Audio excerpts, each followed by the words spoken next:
Molly and I are here for another episode of the We Grow Together podcast. I am so excited because today we're going to be talking about our fall book club. And so I'm just lighting a few candles from Honey Ray Soap Co. These are last year's, 2 years ago candles. They last a really, really long time. I mean, we have lit this thing a lot of times and she is still thriving. So I'm going to light a few candles, get cozy. I'm excited to be talking about my fall book selection. So welcome to the Wild Ambition Book Club. Oh, too much, Money? Money says it's too much. This is their toast frosted cranberry. The other one was their harvest candle. These are all older, so they may not have the same flavors and everything, but absolutely love all of the candles by Honey Ray Soap Co. And then this is, I believe, a Target find, probably Magnolia. Oh no, this is Threshold, but it is mulled plum cider. Oh my gosh, we are feeling all the fall vibes. We are here. Let's put this over here. So I'm really excited because I have been wanting to do a book club since the beginning of time. I have tried a couple different ways to do a book club. I've tried in-person book clubs, and I feel like it's challenging to get everybody to come in person. Everybody has different schedules. And so I thought, you know what? Let me share a book club in a way that it would be easy for me to participate, which is let's just share my favorite recommendations on my email list. So if you want to join and know about more book club selections, join my email list. We'll have it linked in the show notes and through our podcast. I thought that would be a really fun way for me to talk about my favorite books that I love reading and it be accessible and easy. And then I feel like we can use social media for conversations. I'll be sharing all of these on my Instagram at Laura DiFrancesco. Give it a follow. Let me know what your favorite books are that you're reading this season. I am a fiend for a good book, and we can have convos in the DMs and in the comments and everything to chat about all the things that we love about our books. So I do have a number of books that I've selected for today's conversation. As I say that, I'm like, where did I put my phone that has all of my selection in it? That is such a good question, Molly. Where did we put our phone?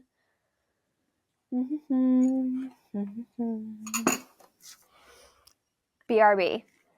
Let me go find it. Molly, where we put it? Where we put the phone?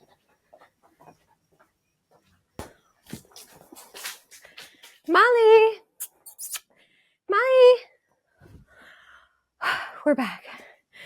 We had to go on a hike. I had to go over to the mill. I got some of my books from the mill, left my phone there. It was a whole thing. Molly, girlie, come here. Come here, girlie. Come here. Good girlie. Good girlie. We are back. We are ready to chat. The reason why I left my phone in the mill is because I temporarily put a whole bunch of my favorite books in the mill and had to go get some of them for our conversation. So one of the books that I got from the mill is The Four Seasons. One of my favorite book collections that I have ever found is this Everyman's Library Pocket Poets. This is one of my favorite collections I've found in books ever. I'll show you a little bit of my collection. If you're on YouTube, you can see. If you are on the podcast, I'll kind of describe it. So Everyman's Library has wonderfully beautiful bound books. So these are poems about horses, obviously something I absolutely love. And then they have tons of famous poets like Wordsworth, Emerson, Blake, and I like to get as many of them as possible used. I love to get used books. I feel like that's such a great way to give a book a lease on life and to give it love. And so I enjoy used books a lot. These are Byron, Keats, Shelley, I also have one of the Everyman's Library of Persuasion by Jane Austen. And so the one that I got from the mill specifically for today is Four Seasons. The Four Seasons poems. And I feel like this is a really great way to dive into our autumn reading list, because just going through these, you get such a sense of the feeling of the season. So we're going to have poetry, classics, personal development, fantasy, romantasy, romance. I think those are like the key collections that I'll be sharing, and equestrian. Those are the key categories that I will be sharing for today's book club, the Wild Ambition Book Club, the first meeting of the Wild Ambition Book Club. So I figured to start us off for our first meeting, it would be really fun to share a little bit of the autumn collection from the Four Seasons poem book of poems by the Everyman's Library Pocket Poets. So I actually really love to read poetry to be inspired to write my own poems. Not in a way that's copying in any sort of form or fashion, but really it just sparks my creativity. It's like nourishment for my brain. It's like brain food for me. And so I wanted to share with you, actually, I didn't even realize or remember that I wrote these things down, but they're fun little collections. I love to write in my books. I think that's a really fun way to interact with your books. So I wrote down some lyrics that James was playing on the porch one Sunday in September of last year. Oh, my darling, it's you and me, a rainy Sunday caught under a tree. Find a pup lost in the rain, baby, take away all its pain. And that was from James, Sunday on the Porch with the Fur Dogs in the Rain, September of 2023, which would have been when we had Bear and Molly and Ember. Oh, all the feels there. And then the next one, I have just like a whole bunch of words that remind me of autumn. So I filled autumn with a whole bunch of words that remind me of autumn.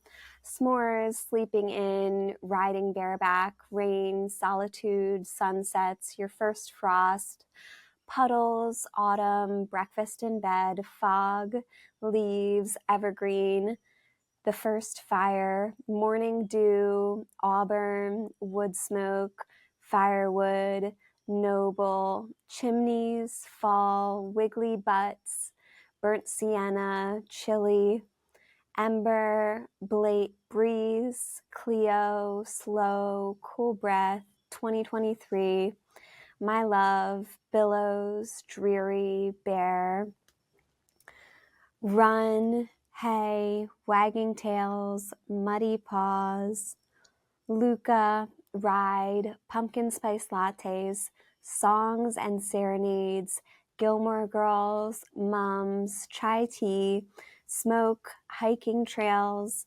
twirly whirly, pumpkin tails, Molly, Harvard, fluffy fur coats, sweaters, chief, September, layers, warm, butternut squash risotto, toasty, apples, acorns, splash, blankets, snuggle, slippers, crisp air, candy, olive, red wine, cardamom, cinnamon, mulled wine, harvest, grapes, vines, kiss, vineyard, slow dance, Miss Tiger Kitty, rowan, hot chocolate, fox hunting, coffee, caramel, Mr. Black Kitty, Friendsgiving, sweet and savory, Murphy. There is one I can't figure out what I wrote, but that's kind of like my autumn feels. Sounds like I was in the middle of it and probably was going to add all the rest of the animal names and some other things.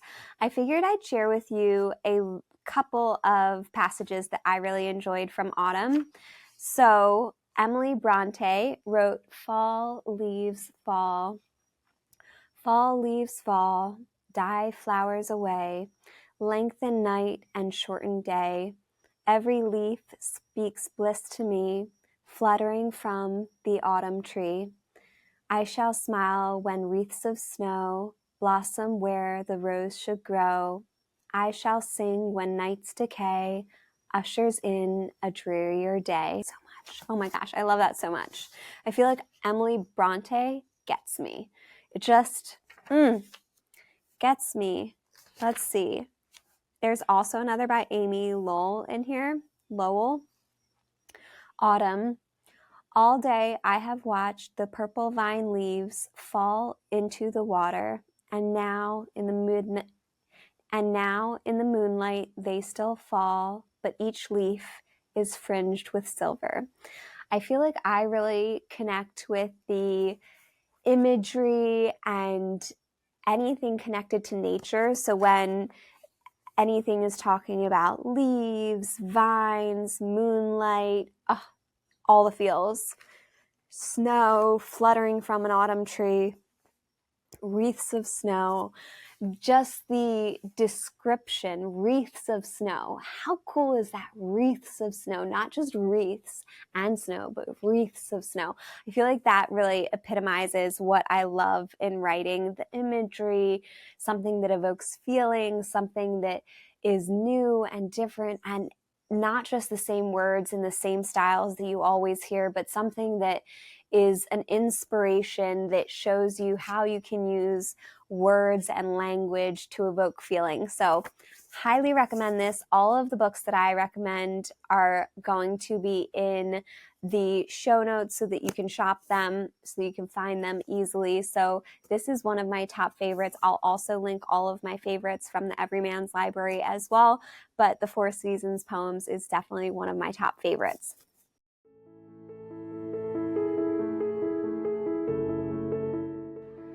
Discover the magic of Ethereal Farms, nestled in the heart of the rolling hills and draping forests of Chester County, Pennsylvania's wine country.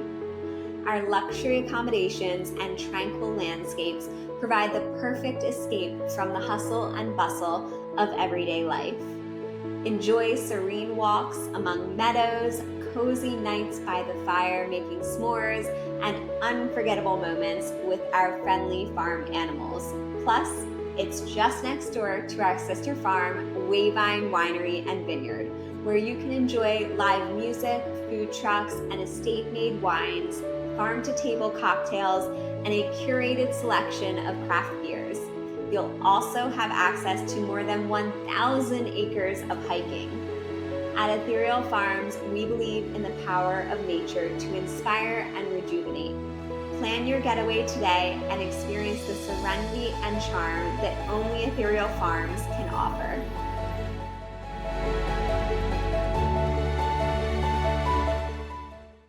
So with that said, let's get into some of my other 5 stars. So part of the reason why I have not done a book club and published my thoughts on books is because, in my opinion, unless I can tell you it is a 5-star book, I don't want to share it, because I want to share the books that I say I have no comments, literally no comments.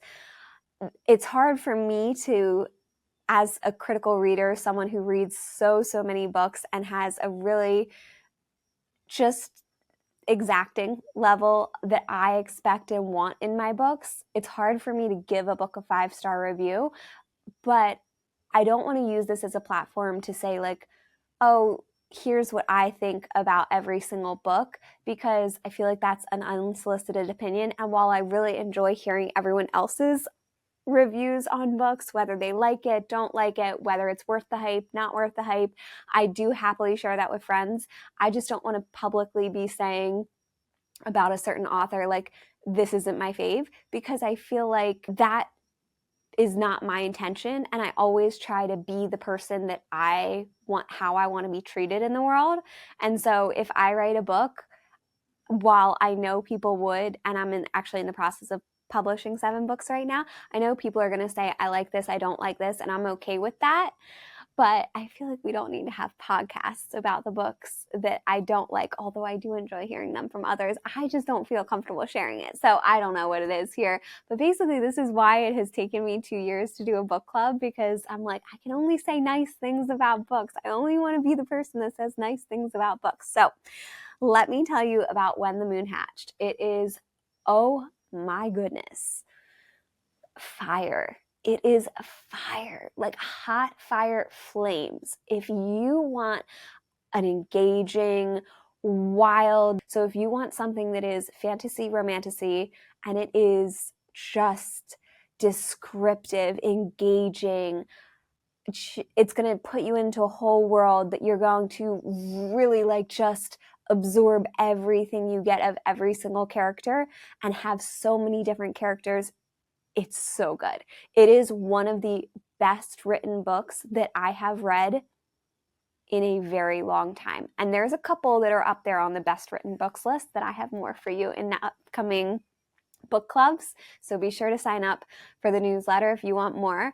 I have a lot of books that I've actually found recently, but this is like the icing on top of the cake. It is so good. I don't have the books because I read on Kindle or Audible for the most part.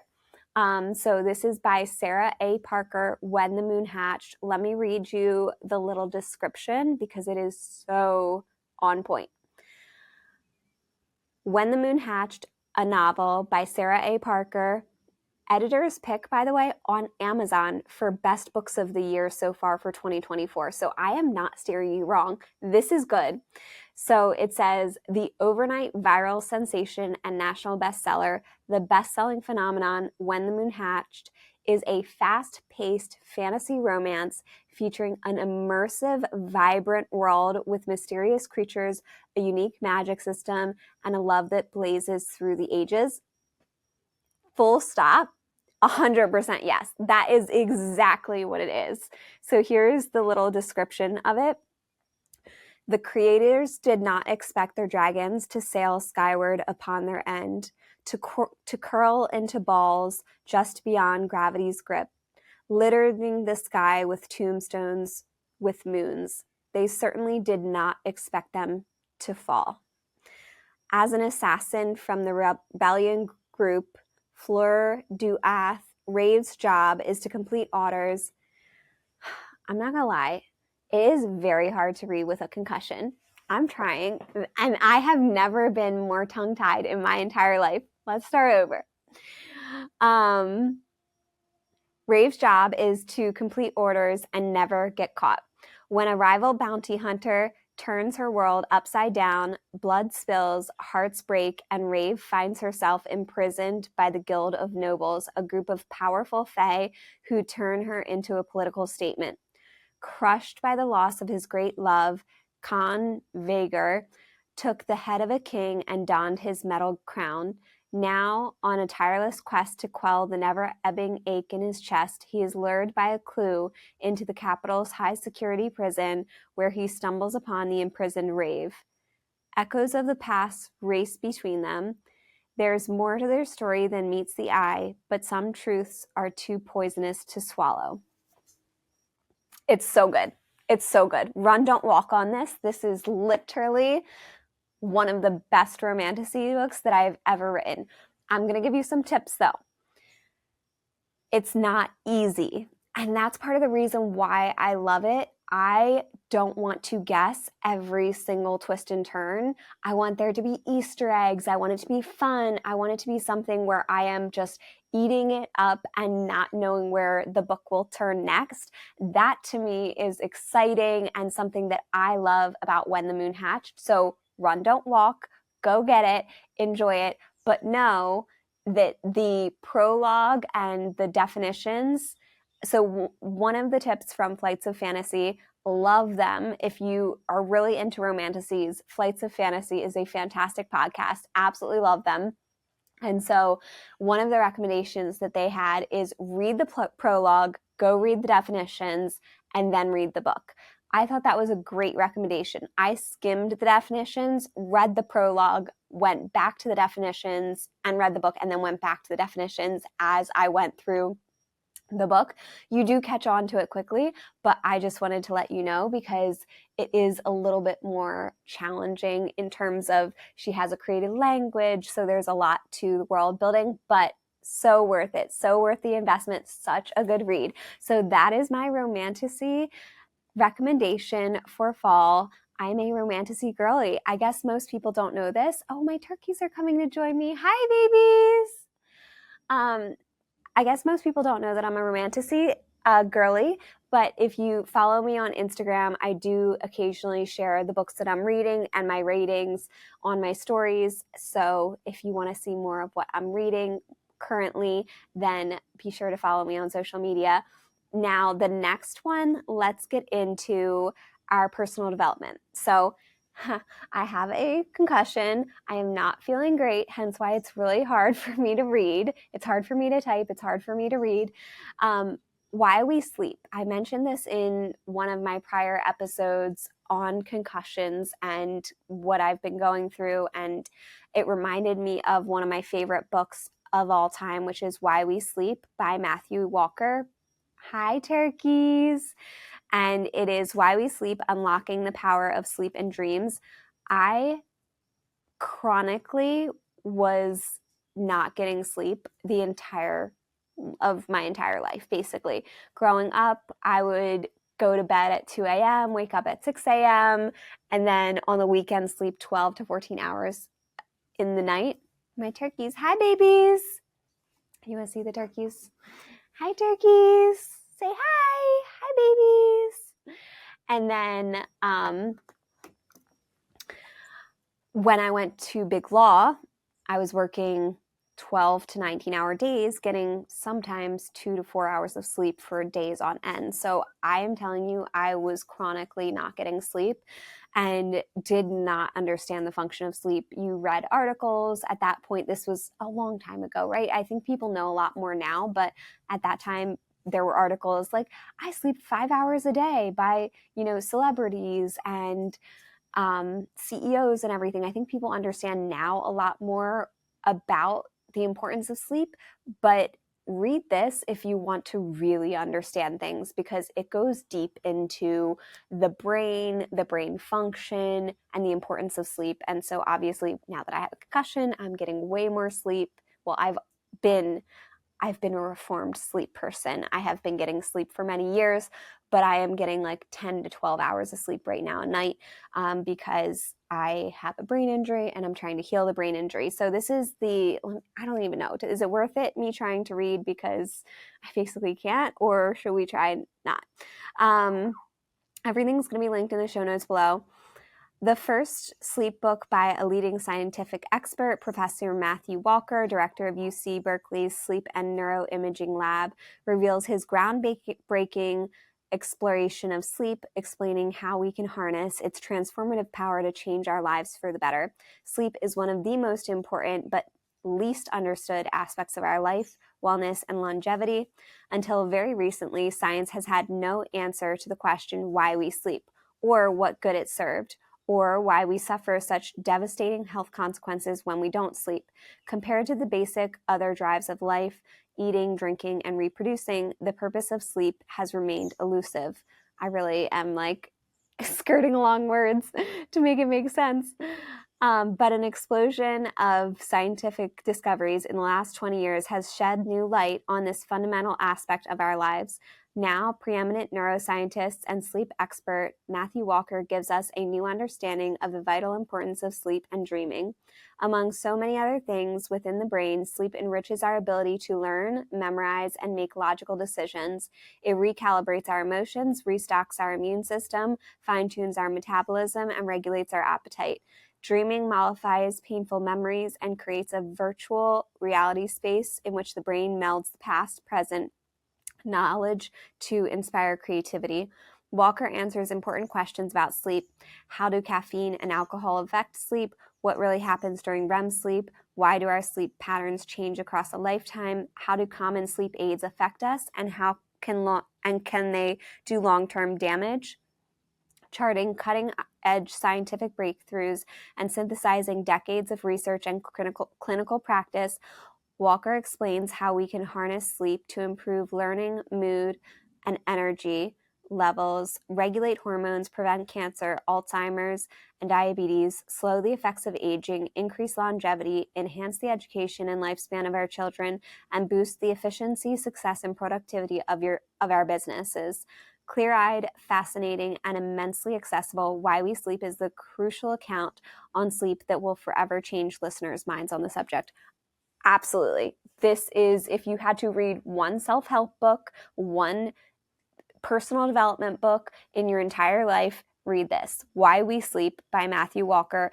It is revolutionary. It will change your mind. It will make you understand that if you had to choose between sleeping in and your morning workout, you will always choose sleeping in.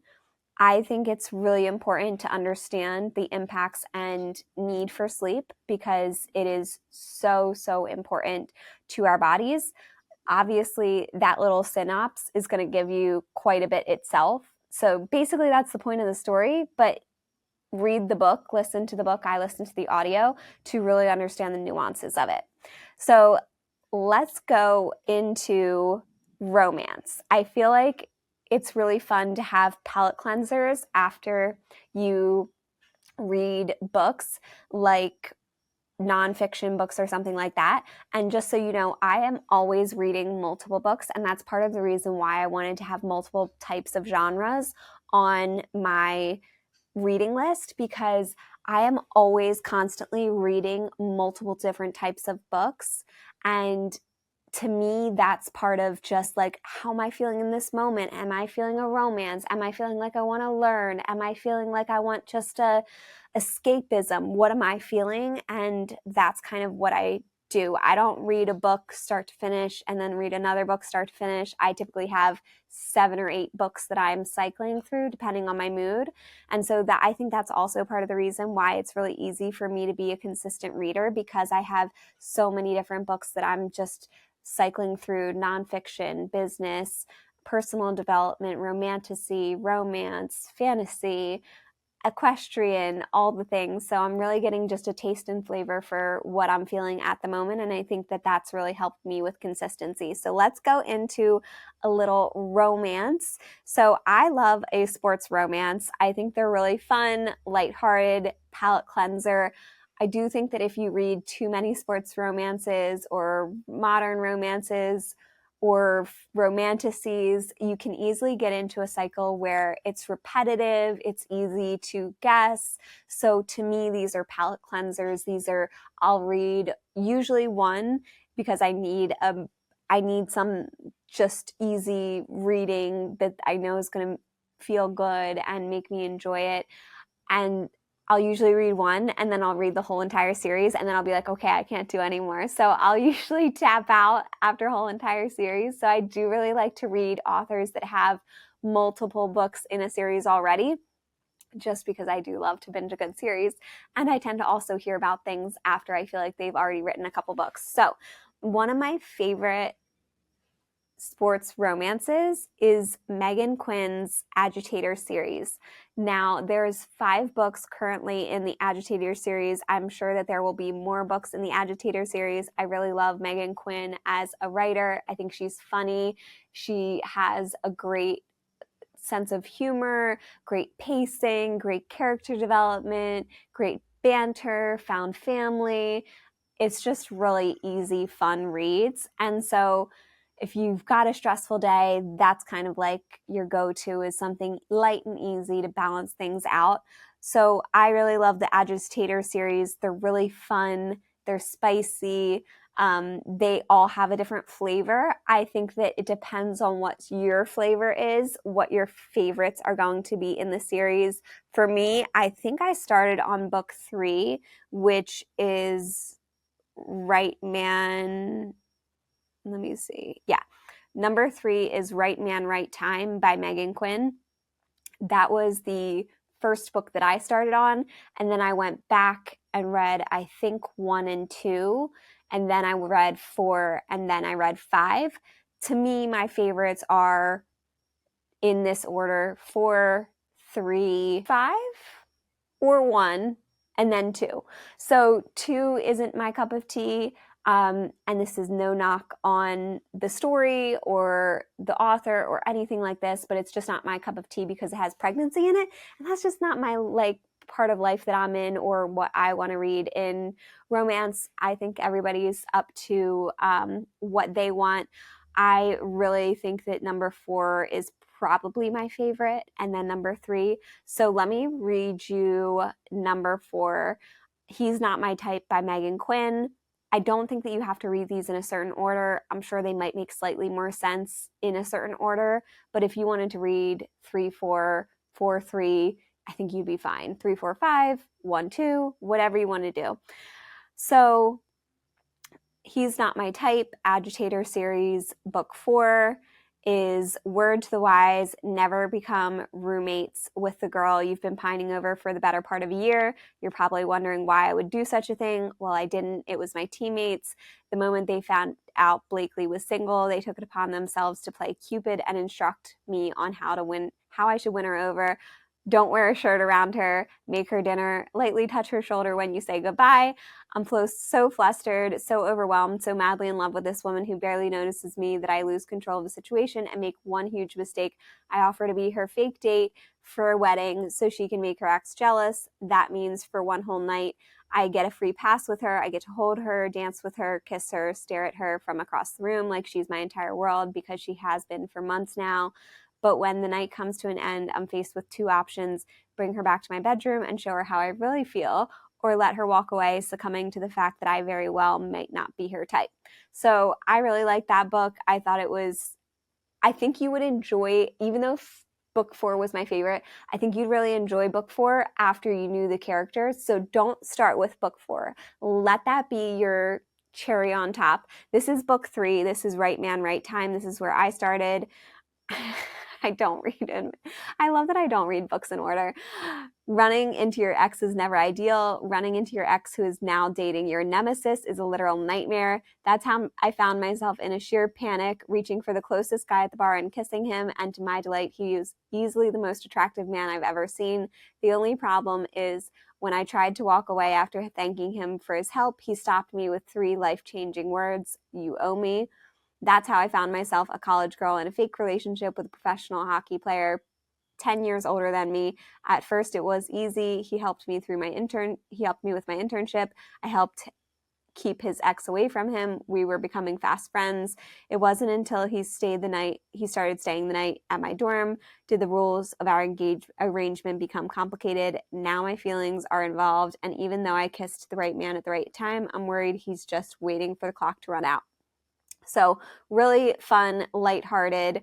Not my favorite that it was set at a college because to me it's just a little too young and I don't love the age gap, but I thought the banter was so fun. I loved the whole book, and it was really, really good. And then So This Is War is number 5. So there's only one thing about this, is that the main male character is really in love with bologna sandwiches, which you're just like, a little cringy, but you get over it because I think this has to be like the 3rd book for you to read, because I think you're going to want to really love the main male character before hearing all about these bologna sandwiches. But it's really good, and it's just a really fun book, just super easy. So This Is War. Did I think I was going to fall for my coach's daughter? The answer will be no. I'm still unclear on how I got into this predicament in the first place. A year ago, I was the man with one thought in his mind, the redhead I met at the hotel bar. 12 months later, I found her. Unfortunately for me, she not only happens to be my very off-limits coach's daughter, but also my new assistant and roommate. I don't even need an assistant, but Coach Wood doesn't take no for an answer. Add in him writing up tasks for my daughter, Wiley, to complete for me.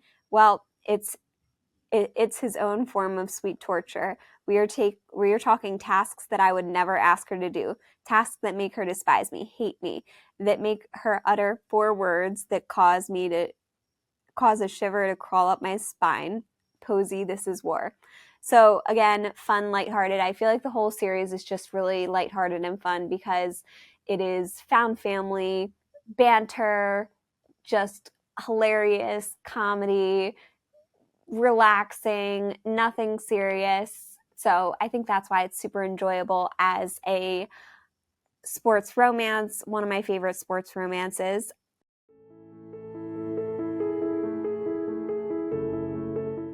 Discover Flourish co-working space, where your best ideas come to life in a lush, sustainable, and inspiring environment. Nestled in the heart of Westchester, Pennsylvania, Flourish is more than a workspace. It's a community that nurtures your growth. Whether you're an entrepreneur, creative, or professional, you'll find the perfect setting to thrive or host events. Come as you are, and let's grow together. Book your tour today and start flourishing.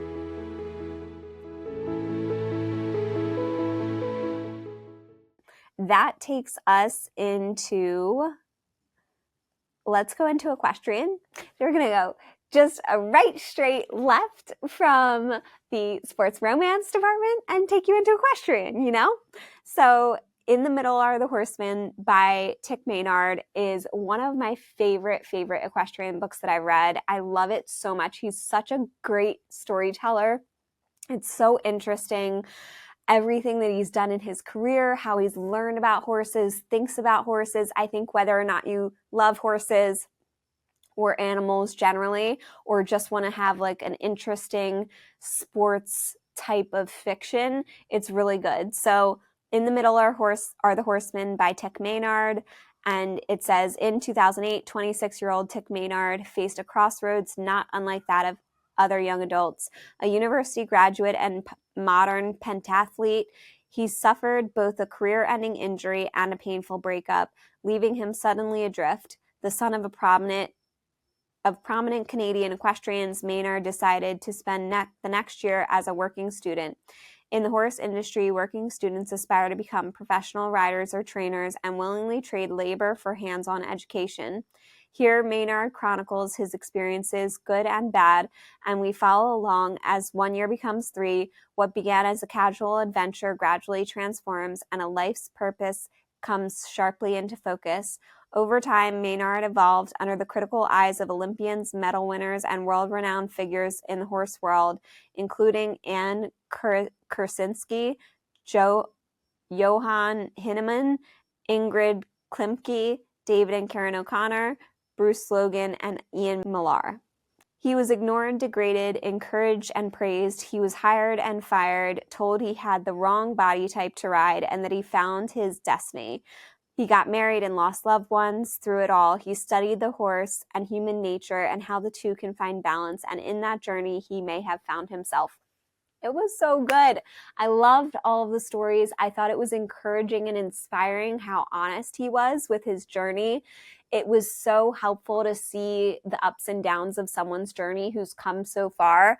And I know that we know not to compare ourselves to people further along, but seeing someone who's achieved so much in an area I aspire to and seeing what they went to get there, to me, is always so helpful. I love studying people's journeys. To me, that's so inspiring and educational to understand how someone went from where they were to where they've become. I think that's so incredible that someone shares their journey in that way. So I absolutely loved it. The book is In the Middle Are the Horsemen by Tick Maynard. Everything will be linked in the show notes. And the business book that I'd really like to share with you, let me find it. So it's Clockwork by Mike Michalowicz, one of the books that Shelly and I, if you listen to a past episode, we do like a quarterly business book that we read together. And one of the books that I brought to our conversation that we've done together is Clockwork. It's one of the biggest things that I implement in my business is having trainings and systems and processes and having recordings and a database of those to be able to save me dozens and dozens or hundreds of hours of time training new employees, because we do have team members that come on and it's really disruptive to go through trainings, so many team members, to train them. Like even just like I want them to have like 20 to 30, 40 hours of training. And so for me to do that for even 2 people is beyond exhausting. So I want to make sure that they have training, that they know our systems and processes, that they're doing it in a cohesive way with the team. So I really found Clockwork to be one of the biggest tools for me to help grow my businesses. So wow, this has been quite an episode. I thank you for hanging with me throughout all of them. I'd love to know, what are you reading? Let me know on my latest Instagram. I'm going to be sharing little reels for all of, our little promos for this. So drop your notes in the reels. Let me know what you like. What are you reading? What should we chat about? Can we gush about some romantasy? Can we gush about some sports romance? Like, tell me your faves, and like, give me the classics. Oh, I didn't even include my classics yet. Oh gosh, we were wrapping up before we even include the classics, which I have been in the process of, have not finished reading Moby Dick by Herman Melville. It is a whaleful of a book, but it's very much fall feelings, and especially if you're going up to New England for the fall and feeling, you can basically almost feel like the spray of ocean water, the salty, briny ocean water from the pages. It's so good, but it is something that you consume one little bit at a time. I've been reading it for months, and I like to just sprinkle it in here and there. And actually, that's pretty consistent with how original readers would have read that text, because Moby Dick originally came out as little components and pieces, chapter by chapter, or a couple chapters at a time. And Herman Melville published it like in magazines and stuff. So there's a really cool component of reading a little bit at a time. Oh, hi, Peaches. Peaches, you were like a little star on my last episode talking about fall feelings and how Peaches is deciding to become an indoor girly.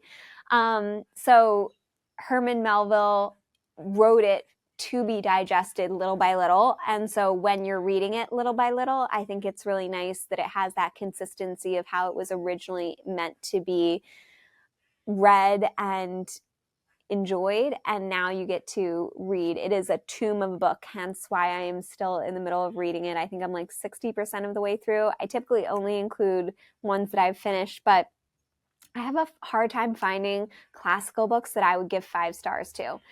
And I really want to share different genres, but I have a really hard time finding classical books that I really like and that I really love. I am going to read some more Jane Austen and see if there's some ones for those. I do feel like I want to do a lot of Charles Dickens, particularly going into fall and winter. And I really love the Hardcore Literature Book Club. So Flights of Fantasy, Hardcore Literature Book Club are 2 of my favorite sources for good books. If you have sources for your favorite books, let me know. I am not a thriller girly, nothing scary, nothing sad, so you will never find that on my reading list.